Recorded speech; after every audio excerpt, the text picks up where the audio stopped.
o'tkir og'riqlar bilan kechuvchi, moyaklardagi xaltasining qizarishi, keskin og'riqlar bilan kechuvchi bolalarda o'tkir yorg'oq kasalliklari ham mavjud. Bunday kasallik bolalarda uchraydigan churra kasalligi bilan ancha farq qiladi. Churralarda og'riq kuzatilmaganda, o'tkir yorg'oq kasalligida keskin og'riqlar bilan, terining qizarishi bilan, tana haroratining ko'tarilishi bilan va tez holatda yordamga muhtoj holatda bolalar urologi mutaxassisiga murojaat bilan kelishadi. O'tkir yorg'oq kasalliklari uchraganda har doim ultratovush tekshiruvi, laborator tekshiruvlar o'tkazilgandan keyin operativ davo muolajasi tavsiya qilinadi.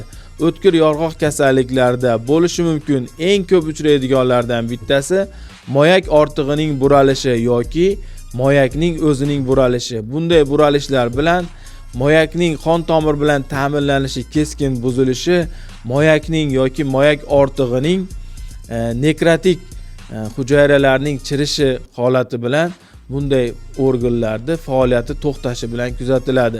Bunday holatda vaqti o'tkazmasdan 2 soatdan o'tmagan holatda operativ davo muolajasi tavsiya qilinadi. Bunday kasallikni davolash uchun siz albatta bolalar urologi mutaxassisiga va albatta operativ muolajani o'tkazish uchun ham bolalar urologi mutaxassisiga murojaat qilishingizni tavsiya qilamiz.